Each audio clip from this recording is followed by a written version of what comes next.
Welcome to the Bible Reading Project. It is Monday, and I'm with my best friend, Ron Hold'em, and we're hoping to inspire you to read your Bible every single day, zero excuse, and we hope it's working.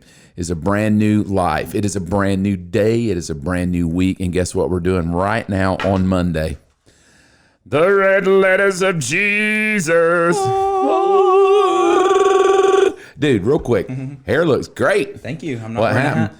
Girl in your life? Is that why you took a bath? You look clean, Took it right? You look clean. Yeah. A new shirt. Tell us a little about your new shirt, Yeah, man. we got Is that this. some swag? Yeah. I from can camp. order. Oh, that's camp swag. Camp swag. Was it good? Was it fun? It was a lot of fun. I was there too. It was Yeah. real fun, right? We We had a just came blast. off the beach last week. Yeah, that's why we're looking tan. Tan. Look at that. See? Look Yeah. at my tan. Sure. Look at that tan.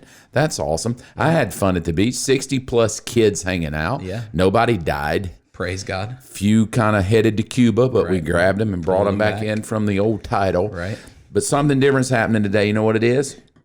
Other than you got your hip glasses on. I like those. Are those new too, or is it just the hat that's throwing me? Just a hat. You look happier. Something's happened. Does he not look It's happier to Friday. you?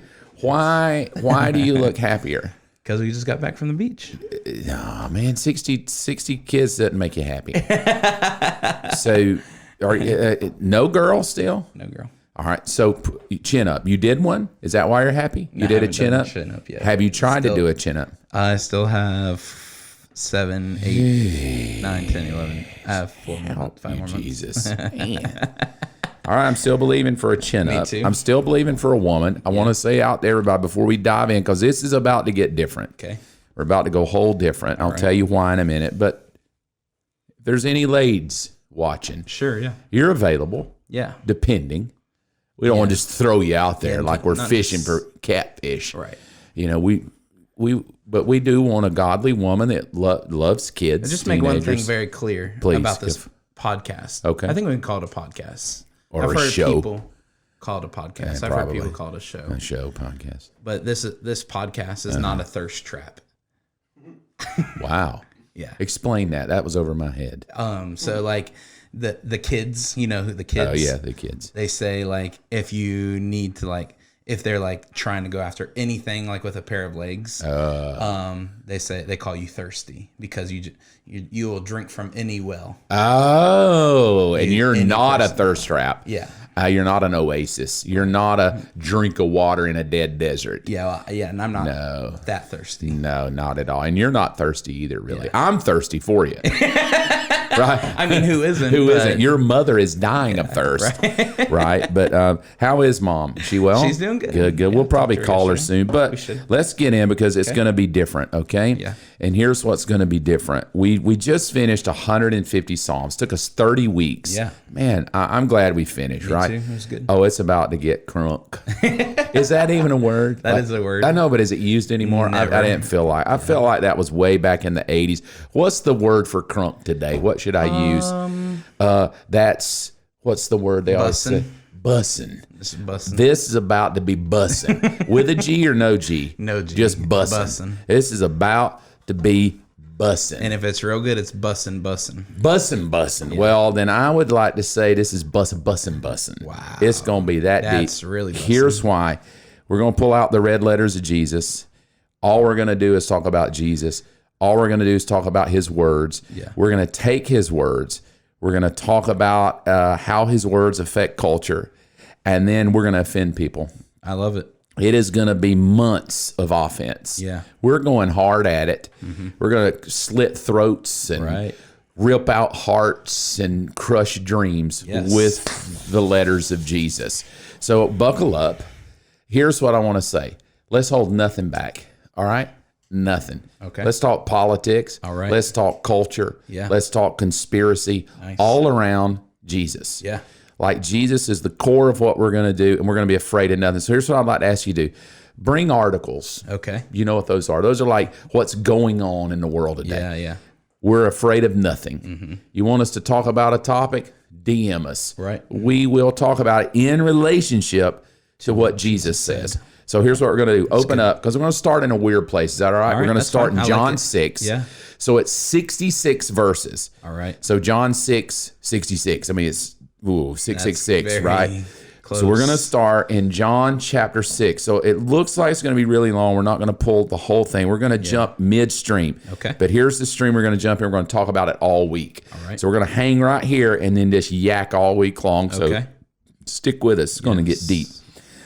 Here's the preemptive thought, the cliff notes of 66 verses. Jesus is on a hillside, and lots of people are following him. Thousands are following him. Right. They love what he stands for. He's this new revolutionary guy. He's this renegade. He's kind of going against the systems of the day, and so he's doing strange things like feeding thousands of people and healing people. So there's a buzz about him, right? Everybody's buzzing in the region, and they show up on a hillside. And when they show up on a hillside, Jesus, if you look at the very top of the chapter, and here's what I'd like to ask everybody to do, like, listen to this on the way home, right? But find you some time every day where you can sit down, because we're not just going to banter anymore. We'll banter, but we really want to teach the words of Jesus and how it applies to this culture. Yeah. So listen to the very top of the first few verses as it starts. Okay. It says this: after Jesus crossed, verse 1, over the far side of the Sea of Galilee, also known as the Sea of Tiberias, a huge crowd was following him because wherever he went, because they saw miraculous signs as he healed the sick. And then Jesus climbed a hill and sat down with his disciples around him. And he sees this huge crowd following him. So this is how I want to pick up in verse 60-ish. There's this group of people following Jesus. They want to know what he's about. Man, what do you stand for? What? And so he starts telling them. Yeah. I'm gonna, and he does it in a way that he's just gut level honest. This is who I am. This is what I do. This is what I stand for. And I'm going to throw it out there to the crowds. Right. All right. Now, based on the Jesus of today, of 2021, Jesus would never do anything to offend anybody. He loves everybody. He doesn't care who you are. He doesn't care about your sexuality. He doesn't care if you're trans, gay, lesbian, straight. He does not care. Yeah. You want to be a cis, a non-binary, a ziz, zoop. The Jesus of 2021 could give a rip. Yeah. He just wants you happy because he loves you. The Jesus of John 6 gives a rip. Right. And he teaches us that my way is difficult, even if it turns some people away, or the majority of people away, don't really care, not changing what I'm here to do. Right. So that's the Jesus I want to introduce, is the Jesus that's not here to pat you on the head and say, live any way you want to live, do anything you want to do, act any way you want to act, because I just love you. He's on a hillside. You believe he loves the people on the hill, right? Yeah, He loves them all. He's on the hillside with this group of people. And Jesus, in the best way I said it a minute jokingly, Jesus just knifes the place. Jesus just comes in like Jim Croce and just, he's going to knife the place up, bad Leroy Brown. I'm going to tell you exactly what's going on. I'm going to tell you exactly who I am. I'm going to tell you exactly how I feel. And then what I'm going to do in the middle of that is I'm going to expose everything going on in you. And listen to verse 60. I'm going to start reading. So, man, if you're somewhere you can get a Bible, grab a pen, grab a pencil, something you can write on. Just listen, and then we're going to chat about it all week. So we're not in a hurry. We're just going to take our time with it. Many of his disciples said, this is after he kind of gave a message, right? This is very hard to understand. How can anyone accept it? Right. All right. So here's the thought. The thought is Jesus downloads some knowledge that the prevailing culture said, there ain't no way, man. Yeah. There's no way this could be possible. There's no way this could be true. I don't get it. I don't understand it. And so Jesus goes exact opposite of the Jesus we introduce to people today. Right. We introduce the Jesus that loves our culture, loves you, loves anything you want to do, loves who you are, live any way you want to live.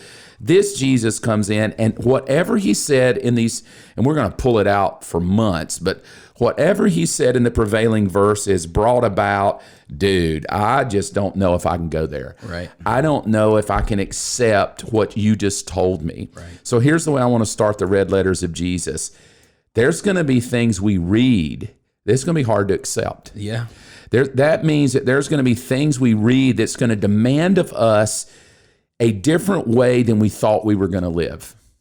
There's going to be things demanded of me that I might have to give up. I might have to let go of. I might have to actually walk out and go, dude, that's just too hard. Can't do it, right? And whatever Jesus says is probably going to go against prevailing culture. Yeah, right. And by that, I mean what is promoted on social media to be the norm of the day, the colleges promote, the schools promote, the curriculum promotes.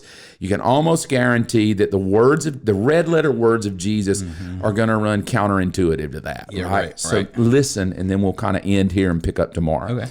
Verse 60 again. Many of his disciples said, meaning this, if you're a Christian today, even as a Christian, there's going to be things you read about Jesus that's going to go, dude, Mark, check yourself, because that's not the way God's going to do it. That's not, in other words, here's my thought. I can be a Christian, and if I'm not careful, have totally different thoughts than the way God thinks. Right. But I still call myself a disciple. Right. So I'm a disciple, but I live and so this is what he says. They say, dude, that's hard to understand. How can anyone accept it? Verse 61, we're going to end right here. Jesus was aware that his disciples used the word complaining. Yeah. What are they complaining about? Dude, I don't like that. Yeah. That's too hard. Right. That doesn't fit my narrative. That doesn't make me happy. That means that I'm going to have to say no to some stuff. That means I'm going to have to change the way I live. That means it's going to be hard. That means I need to be bold. That means, whatever. Jesus said, man, dude, you're complaining. Stop complaining. Listen to what he says, and then I'll give you a chance to comment, and then we'll come back and really do it tomorrow. You're complaining, so he said to them, does this offend you? And the answer is, of course it does. It does. They're ticked. Yeah. So as we pull this out, there may be some things that seem offensive, right? That are definitely going to be contrary to what kids today, young people today, are hearing promoted everywhere. Yeah. And I felt as I was praying about how do you and I start this red letter of Jesus out, as weird as it may seem, I felt these two verses jump up with, if we don't go into this with the thought, the red letters of Jesus are not to affirm my lifestyle or my life, but it's to end my life to pick up his life. Right. And anytime I end me, my selfish, narcissistic, my way, my happiness, and I pick up Jesus, it's offensive. Right. So talk to me real quickly about Jesus and offense for this generation. Why do you think the words of Jesus that we say are loving? Yeah. Jesus is loving. Yeah. Why would a loving message be offensive? Yeah. Why would a Jesus who died for humanity, his words be so offensive, right? And then we say, well, God is love. Right. God loves. Well, if he loves everybody, then how could he say, well, I'm also offensive? Because offense and love don't fit in the narrative of our culture. Love is everything's happy. Don't ever judge or go against me. But when Jesus, who is love, uses the word, so I offended you, makes me really ponder. Yeah, I think it's because what was offensive is that he said something to them that went against their entire religious system. So he came in and he said something in the red letters and a few verses before, and he's totally obliterated it. So how can a loving God come in and be offensive? I think we have, especially in our generation, we have a very, very big misunderstanding of what love is. And so when we read what Jesus said, it is offensive because it is competing against my understanding of what love is. And our understanding, what I see here is just it's not correct. Dude, that's good. So listen, if you're watching, grab a friend. Here's your question for Monday about Jesus. Why is a loving God also seen as offensive? If the God we say is love doesn't care about anything you do or any way that you live, the love of God it might offend you. I'd like you to really think about, are you allowing things in your life that would be offensive if Jesus confronted them? Or what did you say, our definition of love? So maybe try to rethink love in the definition of, well, how could love be offensive? That's a great question. Like, how could the love of God be offensive? Because that's not, again, I've said it over and over. That's not the God we give to people today. That the loving God can also be offensive. Right. And so I think what a great question to end with on Monday is a great discussion if you're in a small group, a great discussion if you're sitting with a friend is how can this loving God also be offensive? Man, we love you. Come back tomorrow. We're going to keep pulling out the red letters of Jesus. Have a great day.